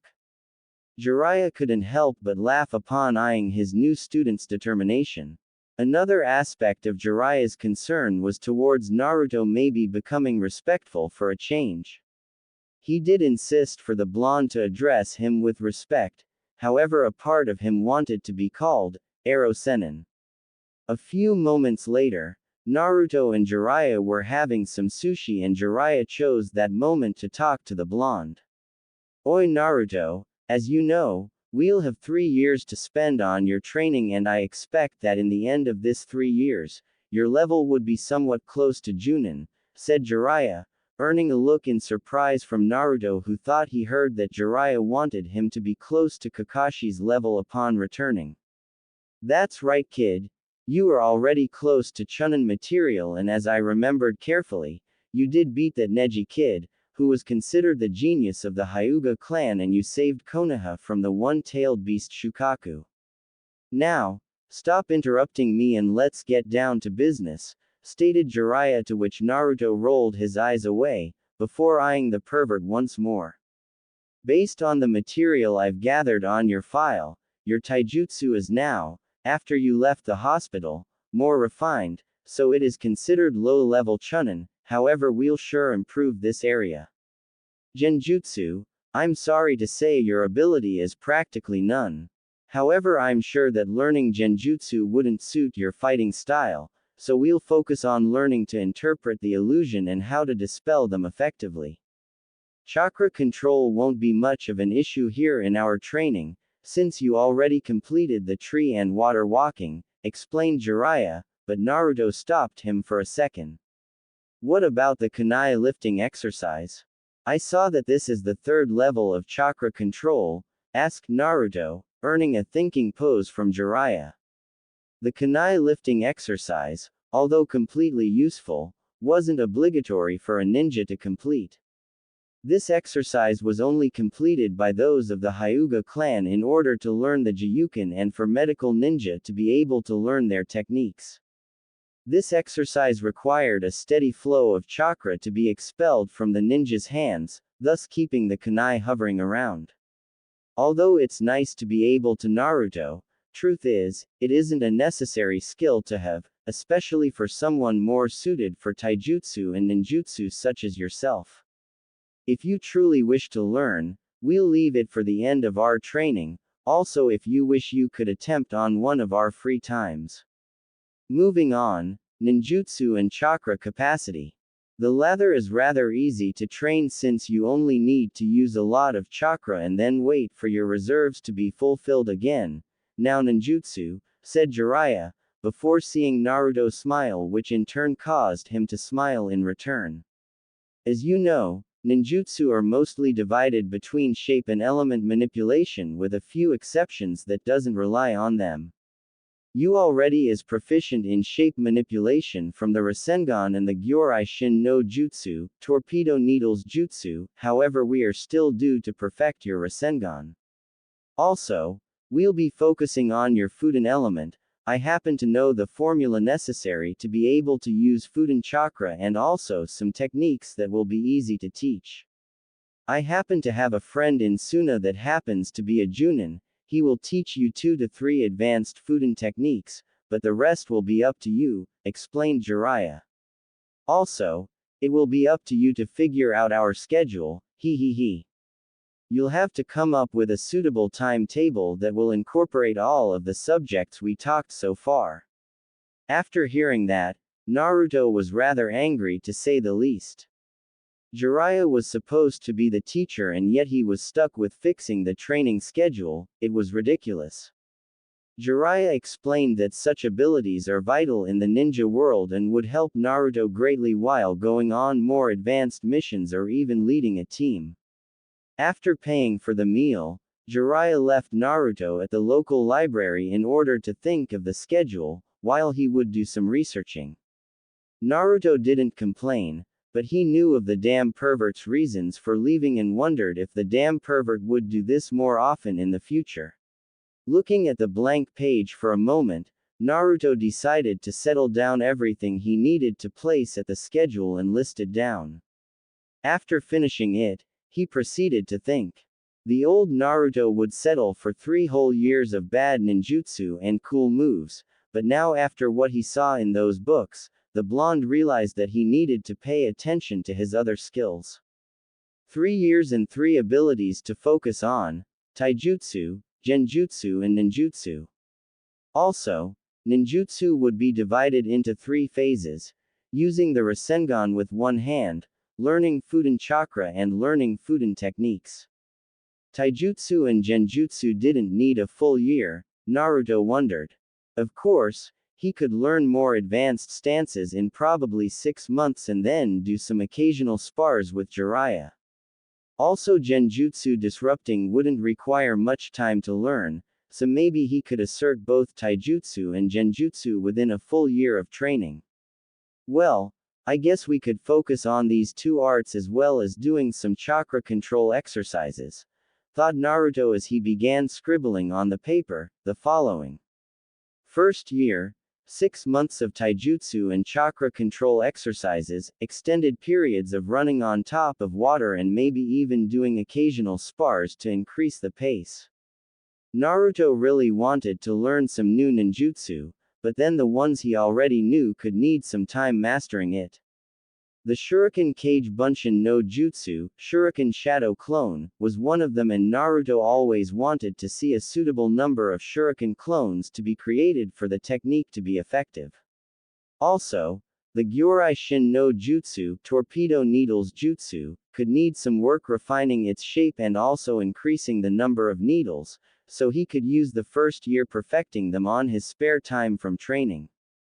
The Bunshin Daibakua clone explosion only needed more chakra burst, so Naruto didn't need to train that.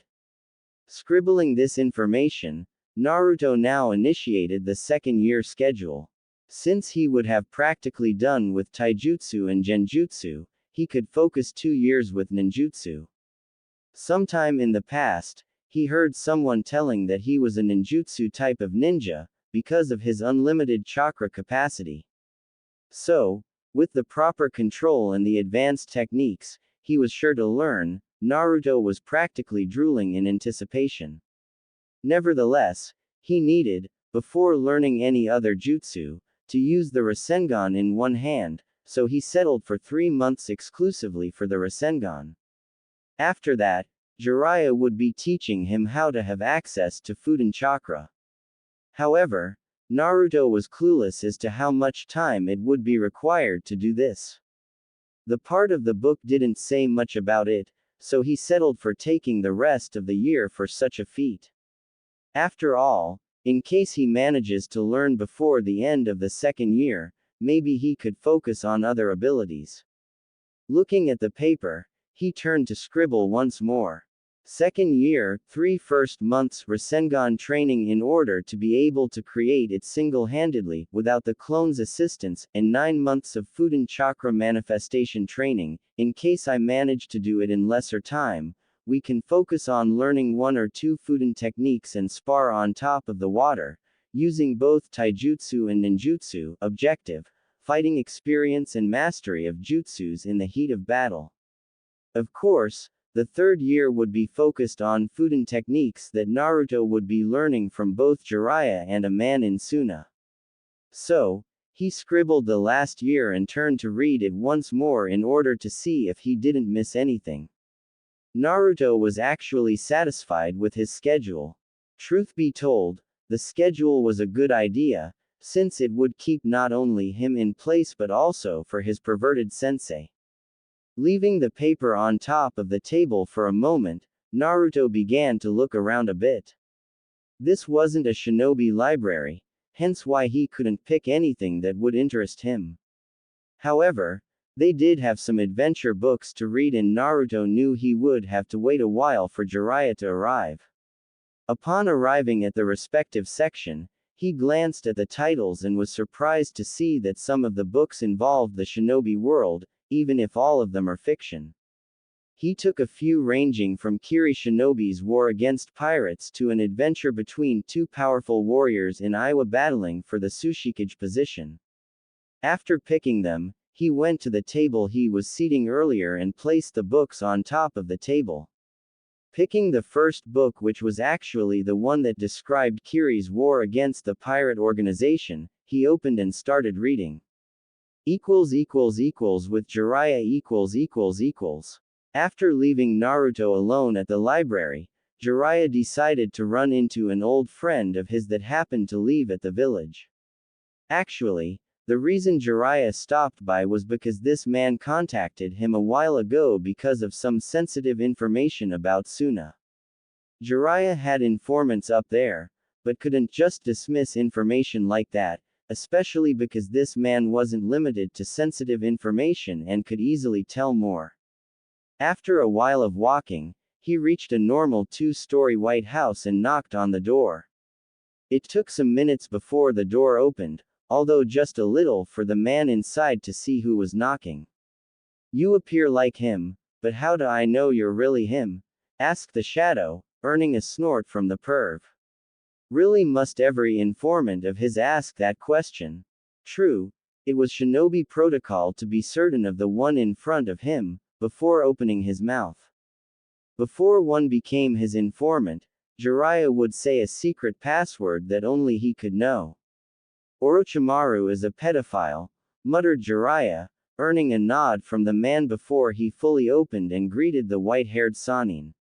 Clearly, Orochimaru has been given many names and curses, but only Jiraiya would call him like that.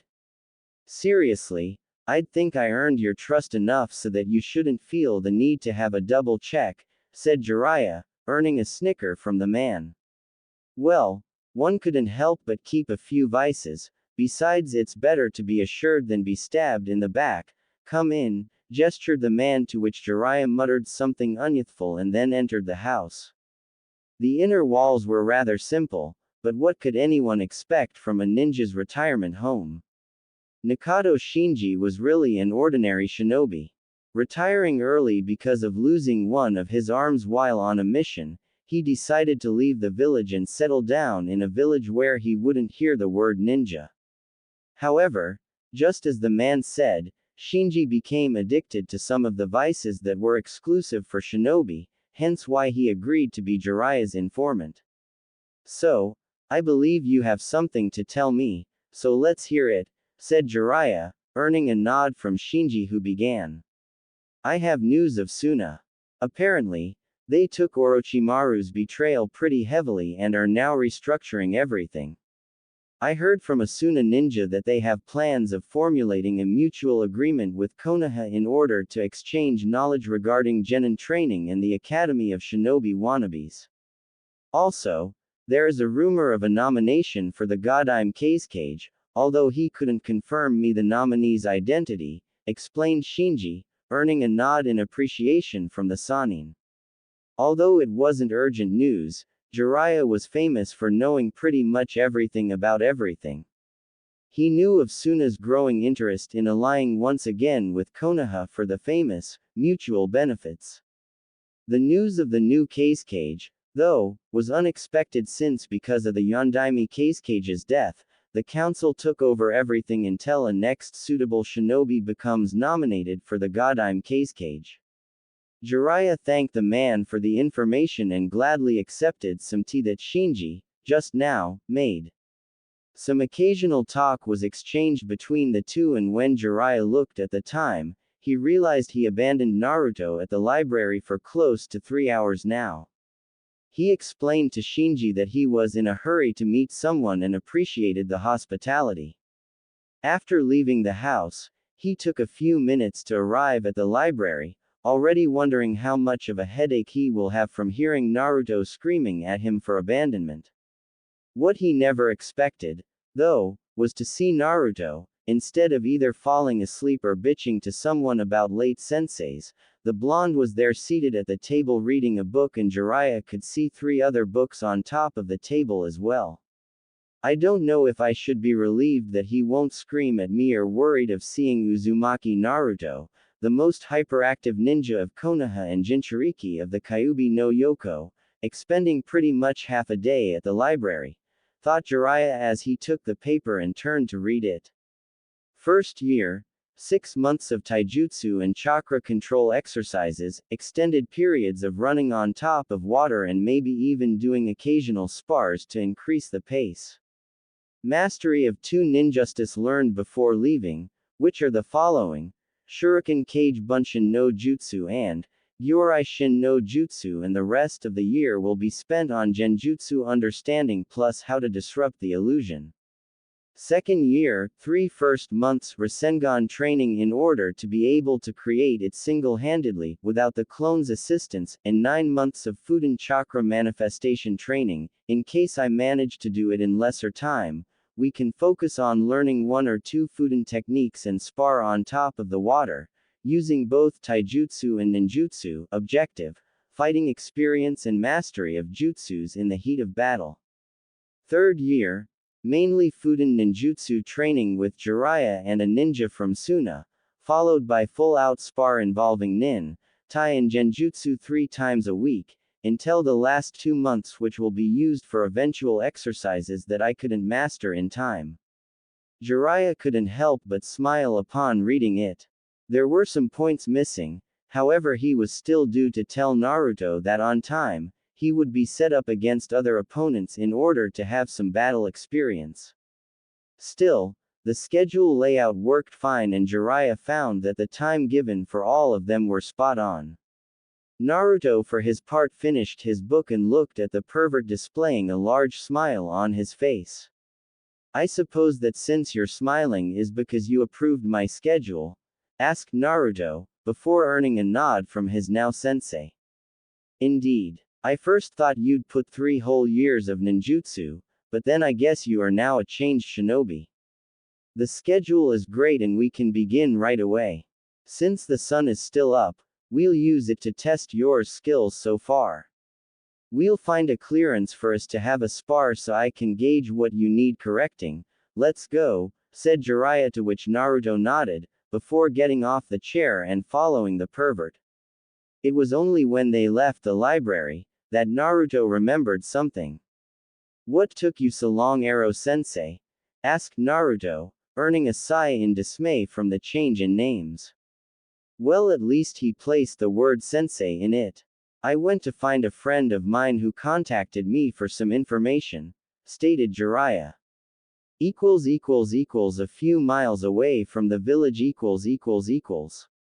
Once out of the village, Jiraiya and Naruto found a clearing before they sealed their belongings inside a scroll by Jiraiya. After all, it wouldn't do well for them to leave it next to a tree and have it stolen in the midst of a fight. Alright, Naruto, come at me with everything you got, but mind you, I'm not just standing here waiting for the attack, so be prepared, said Jiraiya, before already beginning a set of hand seals before whispering Suiden Suiryuden no Jutsu, water release, water dragon jutsu. Instantly, from a lagoon nearby, the dragon suddenly emerged and attacked Naruto, who was frightened to death upon hearing the dragon roaring.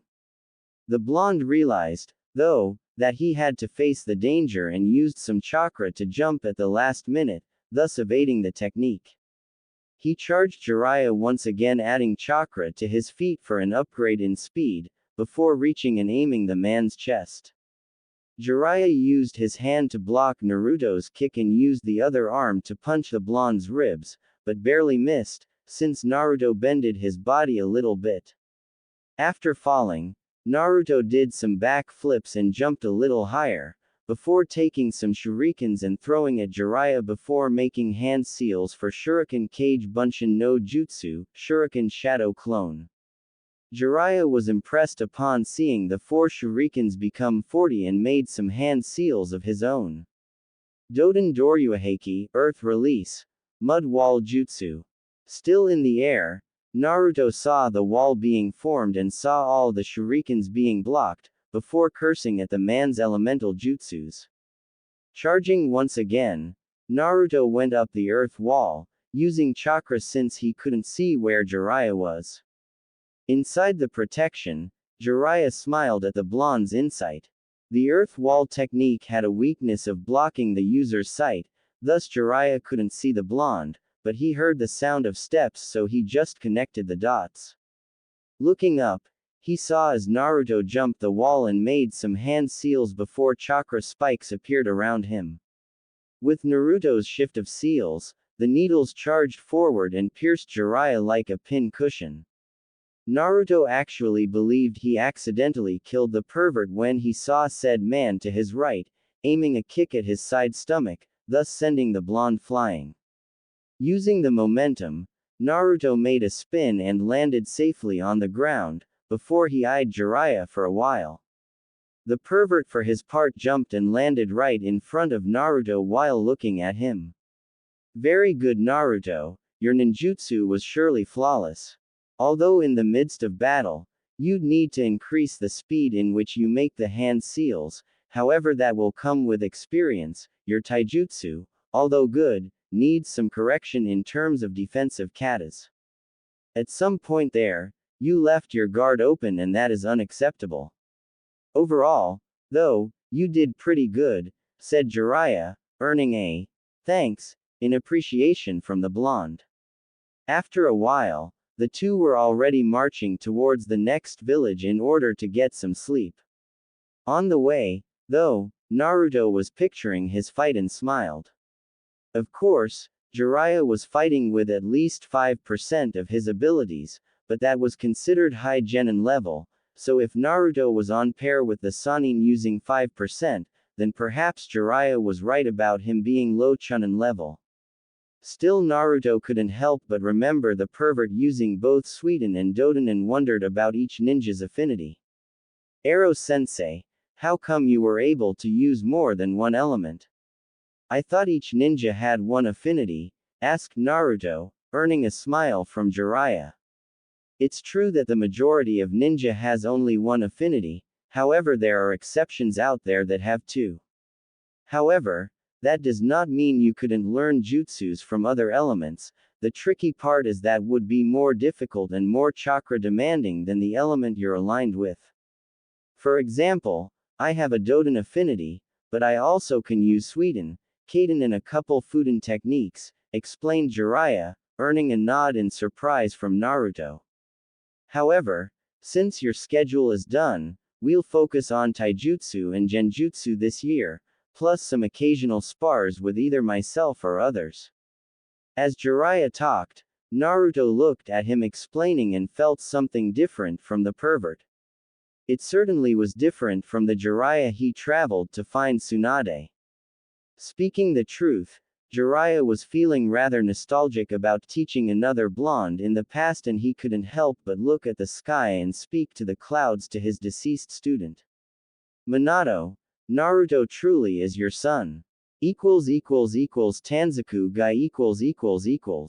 After another hour of casual travel, Naruto and Jiraiya arrived at Tanzaku Gai, before quickly renting a room for 2 days. On the way, Jiraiya explained that they wouldn't be more than a week in one place even if nobody would be around to see them. The reason behind this was to avoid unwanted attention and alerting Akatsuki of their presence. After all, one of the objectives of this training period is to avoid bumping into one of their members while on a random mission. After that, Jiraiya said for Naruto that he would be meeting another friend, before giving his giddy smile, showing to the blonde that he would be peeping around the place for a while. Sighing in dismay, Naruto said that he would wander around town for a while and maybe have some dinner. Jiraiya wondered for a moment, before shrugging it off and left the hotel as well. Since Naruto left his Hitai-8 inside the room, there wasn't much worry in him walking around for a while. After all, simply waiting inside the room wouldn't please anyone. The sun was just setting and the village lights were beginning to appear. In minutes, the entire village was surrounded by festival lights, since the whole city was one. Millions of merchants would come here with the opportunity of selling their products to the population. As Naruto wandered around, he could see many little stores going from restaurants to shinobi games. However, Naruto was actually looking for a place that sells ninja clothing, however that could wait, after all. His stomach pretty much begged him to have something to eat, so he went to a ramen stand and asked for 3 bowls of miso ramen. While nothing compared to Ichiraku's, this one was rather good, Naruto thought. He appreciated the food and then paid for it, before leaving and searching around town for a while. It wouldn't be possible for this village not to have a shinobi store, however Naruto was wandering for a while and was practically giving up the search and returned to the hotel when he spotted what he was looking for. Once inside, Naruto blinked several times and then blinked once more. The store was huge in every sense of the way. The reason for Naruto's surprise was that it didn't look his bid from the outside. Looking around, he saw a bunch of cool stuff like weapons, sealing scrolls, survival kits, everything a ninja wanted, he could get in here. Eventually, he found the clothes section and quickly began to look at the samples. He was searching for something neutral, although more for the dark side. Obviously, he would get some dark paints and maybe something with a few pockets for him to store. Once the pants were chosen, Naruto went for the shirts. He remembered thinking about buying neutral colors like gray or even a much darker shade of the color. Searching for a while, he found what he was searching for, a dark gray shirt with no drawings or engravings of any kind, being perfect for his idea.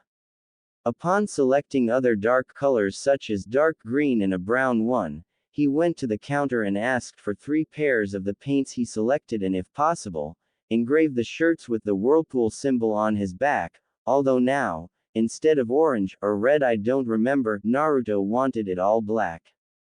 The attendant smiled at him and told him to wait while she would go to the back and start with the order.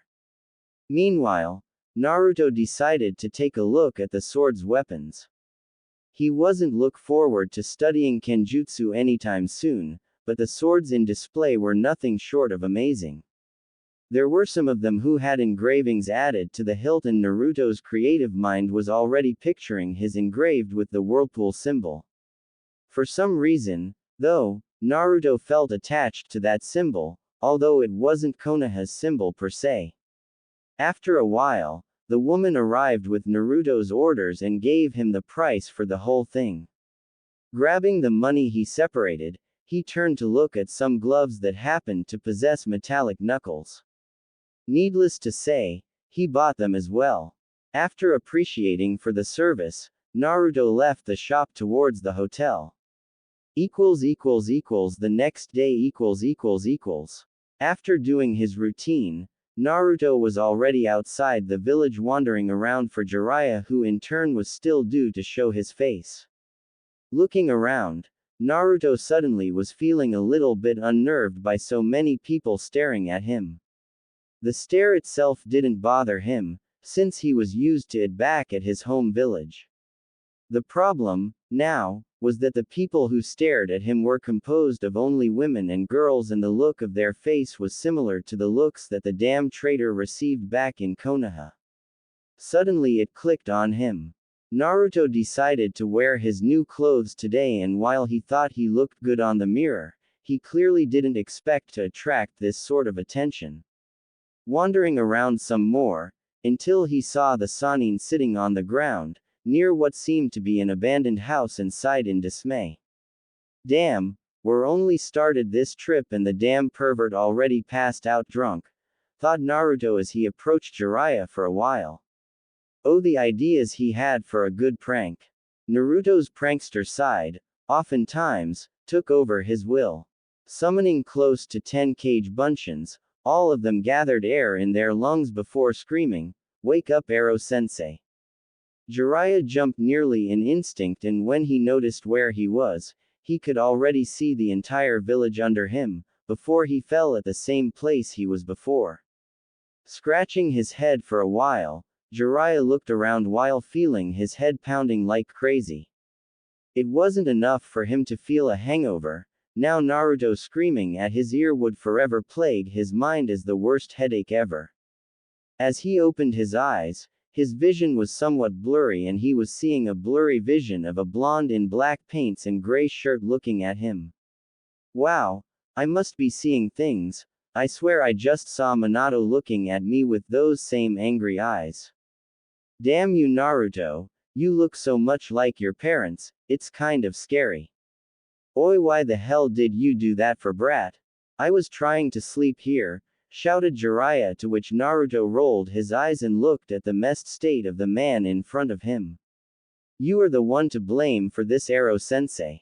You ask for respect and yet you sit in the middle of the street, completely drunk, muttered Naruto, earning a snore in complaint, but Jiraiya stopped the discussion from fear of his head exploding. I really need to stop drinking so much, thought Jiraiya as he walked towards a bakery and asked for some bread and water to ease the headache. After that, he looked at the blonde and now realized that his clothes were different now. Interesting choice in clothes you got there, Naruto. It fits you actually, said Jiraiya, actually meaning that he was glad that he didn't have to force the blonde to lose the orange clothing. Upon looking at the back of the shirt, Jiraiya was surprised to see a black whirlpool symbol attached to the fabric, instead of the usual one that is located behind his orange jacket. Also, now we can train your stealth abilities, since we don't have to worry about you being discovered in the middle of the forest because of your orange clothing. What did you do with it anyway? Asked Jiraiya, to which Naruto answered that he simply threw it away and then turned his back to Jiraiya, not really wanting to deal with Jiraiya in this stage right now.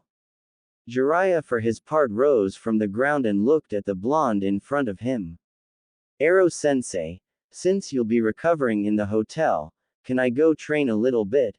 Asked Naruto, earning a surprised look from Jiraiya, who in turn wondered why the sudden rush in getting stronger. Naruto, we have 3 years ahead of us to do that. We should consider resting a bit, said Jiraiya, but stopped when Naruto turned his head and looked at Jiraiya with eyes that astonished the Sannin. Jiraiya could see the pure eye of determination, eye of devotion towards an objective, whatever it was. I have to become stronger in order to protect Konoha, and for that, resting will come last, stated Naruto, earning a sigh in dismay from Jiraiya, who was imagining 3 years of constant movement and training regimes.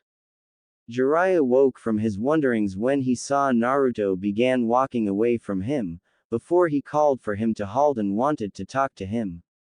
Naruto stopped and looked at Jiraiya, who stopped running and landed a hand on his shoulder. Naruto, I know you want to protect the village and those you care for, and believe me when I say you'll become a great shinobi. I'll be recovering a bit at the hotel, but I'll set you up with a couple of stamina exercises mixed with taijutsu practice, that will put you up to test. Extend your arms for me, if you may, said Jiraiya, before Naruto did as instructed. Focusing some chakra on his fingers, Jiraiya began to draw 2 seals, one in each of Naruto's arms, before closing his eyes and focusing on activating it. Ready to go. These seals are called restriction seals, and what they do is make it heavier for you to move at will. For the remaining of the month, you will become adjusted to it as we practice these stamina exercises. Now, a complete lap around Tanzaku-gai takes about half an hour, mostly. So, begin with 5 laps around the village, then practice your taijutsu until I arrive. Understood, explained Jiraiya, before Naruto nodded eagerly to begin, before running towards the village exit. However, he found out how the seal operated, and it was tough to say the least. But he went nonetheless, and Jiraiya smirked at the sight of Minato's training. Wait, no, this is Naruto, not his father. I got to sleep a little bit, and definitely cannot call him Minato. Oh my friend, your son looks so much like you, it's really scary sometimes. Back to Naruto, he was already on his way towards the 5th lap around the village while wondering about the effects of the seal located in both his arms.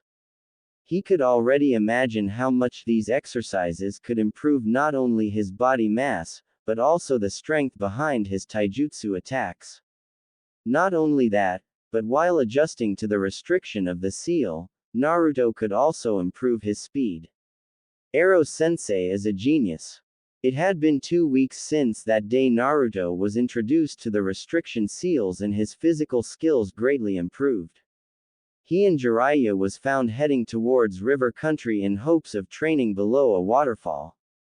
Jiraiya instructed Naruto that learning how to meditate can increase the ninja's perception of things both outside and inside his body. For instance, by meditating, Naruto could have more access to his chakra and learn how to ease his chakra flow inside his chakra coils. Back to Naruto's physical skills, he was able to gain some muscles from constantly using them to be able to move. Naruto learned by pure experience how the restriction seal worked. As Naruto walked, the air would reach the seal and it would increase the air force around the blonde's body, thus making it harder to move his limbs. At the time, Naruto compared it like trying to move in the water, which Jiraiya couldn't agree more to. The restriction seal was created by the Yondaime Hokage in response to the gravity seal that was called a kinjutsu because of the damage it did to the human body.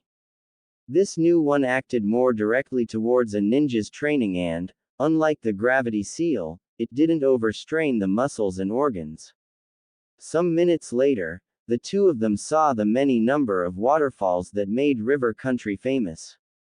Naruto, there are a lot of inns here in river country, so we'll just settle in and proceed with what I intended for you, said Jiraiya, earning a nod from Naruto, who in turn, extended his hand, before focusing chakra on rotation.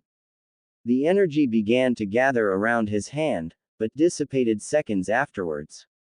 Even if the Rasengan training was only due to happen the next year, Naruto decided to give it a shot while on their travels around the elemental nations.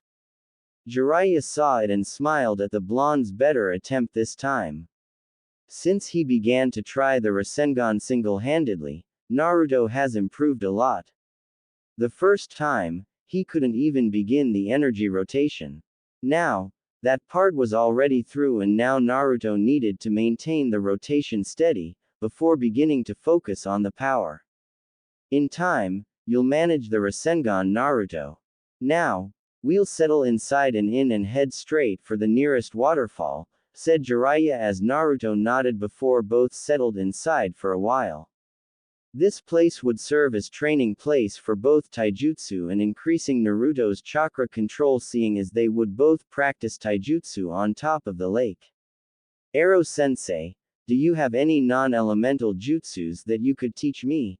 Asked Naruto, which make Jiraiya think for a while. There's one defensive jutsu I invented, but I'm afraid you won't be able to do this one.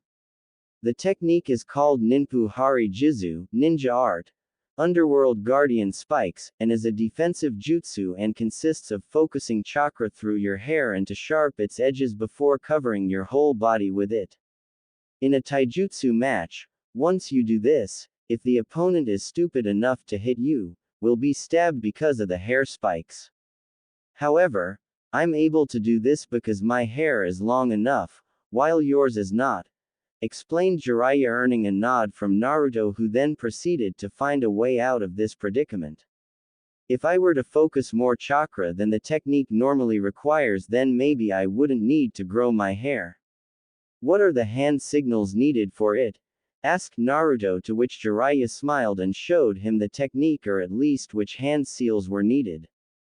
When Naruto attempted, his hair immediately became more sharpened, but instead of covering the whole body, Naruto's hair only managed to cover his head and his chest before dissipating the technique. Jiraiya was impressed nonetheless. On his first attempt, the blonde already managed to sharpen the hair enough to create needles, and with enough practice and more chakra, Naruto would be able to do the technique without having the need to grow his hair. This technique, though, had a slight outcome of growing the hair at an accelerated pace. Upon voicing it to Naruto, just shrugged it off, saying that he would worry about it later on. After a while, the two settled inside the inn and then went to the nearest waterfall. Once there, both immediately jumped and began battling each other in mid-air, before landing on the water. Practicing taijutsu on the water was good for two reasons. First of all, it would be a great help to increase chakra control because Naruto would have to focus on maintaining the chakra flow below his feet while fighting against Jiraiya, and the second reason is taijutsu experience. After watching each other for a while, Naruto channeled chakra to his legs and charged Jiraiya with a roundhouse kick, to which Jiraiya used his arms to block it and then aimed a straight punch to Naruto's chest. Seeing the move, Naruto flipped his body while in midair and grabbed Jiraiya's arm before pushing it away from the direction of this chest. After landing once again on the water, Naruto charged once more, this time with a series of punches. As Jiraiya was blocking them, he smiled, seeing that not only his speed between movements increased but also the fact that Naruto was landing some heavy blows. In enough time, the pervert wouldn't need to worry about holding back in a straight taijutsu fight, and that was saying something. Jiraiya flipped his body for a reverse kick straight to Naruto's face, but the blonde did a back flip and evaded the attack before aiming for a low kick straight to Jiraiya's legs. Jumping, Jiraiya thought to test the Gaki's evasive techniques by making some hand seals for Kaden Hausenka no Jutsu, Fire Release, Mythical Fire Phoenix Jutsu. Instantly, Jiraiya expelled consecutive 2-feet fireballs at Naruto, who in turn cursed his sensei for using ninjutsu before focusing chakra in his feet and started running. The fireballs were hitting the water inches from Naruto's position, so the pace would have to be increased. Managing to steadily dodge the incoming fireballs, Naruto had to think of something to turn the odds. Looking at Jiraiya, he managed to see a log that was floating behind him, giving him the perfect tactic to get Jiraiya. Upon seeing the last fireball, he ran straight to it, not bothering to hear Jiraiya's protest of stupidity. The fireball engulfed him completely, until Naruto was suddenly replaced by a log. The pervert was dead silent and wondering what was going on until he turned around only to see Naruto's foot landing a straight kick on his face, thus sending him down. Looking at the blonde, Jiraiya couldn't help but applaud the blonde for the deceiving tactic. Even in the middle of a tight situation, the blonde had managed to calm down and think of a way through it. Congrats Naruto, although don't ever do such a crazy maneuver like that, unless you're absolutely sure you'll be able to complete it. Remember, I've seen ninjas dying because they attempted something new in the midst of battle. Remember always to use the skills you're most experienced with and you'll have a higher chance of winning the battle. Now, proceed with some taijutsu against your clones and then we'll begin our meditation exercise, explained Jiraiya, earning a nod from Naruto before he summoned 4 clones and began to practice some fighting. This time, Jiraiya was already at the shore of the river, just watching the blonde as he fought with a grace particular to a chunin against his clones. Since they began the training 2 weeks ago, Naruto trained non-stop to acquire this form of taijutsu. Upon looking at his arms, Jiraiya began to feel the pain of Naruto's punches as his arms were a little numb. That glove of his is really magnificent. Not only does he more damage with his punches, but they are also enabling the user to focus some chakra in it, thus powering up the blows. Imagine when he learns how to use Fuden chakra and channel it through his gloves. He could invent a new taijutsu style called Wind Fist or Hurricane Fist.